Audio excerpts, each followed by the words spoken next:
আপনি এক কাজ করেন, সহজ বুদ্ধি শিখাই দিই, সবাই মিলে একটা সিদ্ধান্ত নেন যে আওয়ামী লীগের আসলে কে কে ভোট দেয়, সব একটা তালিকা করেন, তাদের সবার নাগরিকত্ব খারিজ করে। হলো কি, মুসলিম লীগ ছিল, মুসলিম লীগ অনেক কিছু করছে, তারপরে এখন মুসলিম লীগ কোথায়?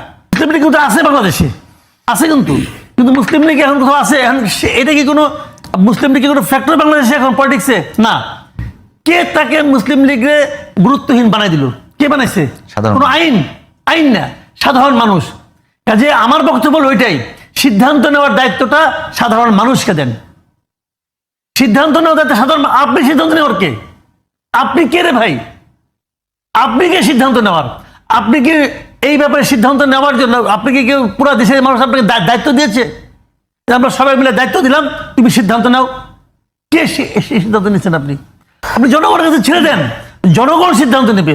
জনগণ যদি আওয়ামী লীগকে ভোট না দেয়, আওয়ামী লীগ যদি আগামী ইলেকশনে মাত্র 10টা আসন পায়, তাহলে আওয়ামী লীগ নিজেই বুঝবে তাদের কর্মকাণ্ডকে জনগণ কিভাবে মূল্যায়ন করতেছে। এটা তো আপনার বলার দরকার নেই, আপনি জনগণকে বলেন। আপনি জনগণকে বলেন এই দলটা এত কিছু করছে, অমুক তমুক করছে, তারা আপনারা ভোট দেন না। যদি জনগণ আপনার কথা বিশ্বাস করবে, তাহলে আওয়ামী লীগ নাই হয়ে যাবে। কিন্তু আপনি যে বলতেছেন, আপনার এই পিছনে জোরটা কি? আপনি হলো গায়ের জোরে করতেছেন। আপনার ক্ষমতা আছেন, আপনার কাছে ক্ষমতা আছে, পুলিশ আছে, আপনি করতেছেন। যে প্রতিবাদ করতেছে তার ছবি টাঙা দিতেছেন, জুতা মারতেছেন জুতা। আপনি কোনো সমস্যা নাই, বাইরে আপনি একজন আনন্দ পাচ্ছেন, এটা হতে পারে।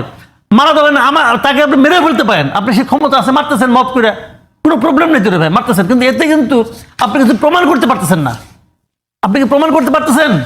যত আপনি করতেছেন এই কাজগুলো, এই ধরনের কাজগুলো, তত কিন্তু ওই দলটা জনপ্রিয়তা বাড়তেছে। এটাই হলো ট্র্যাজেডি।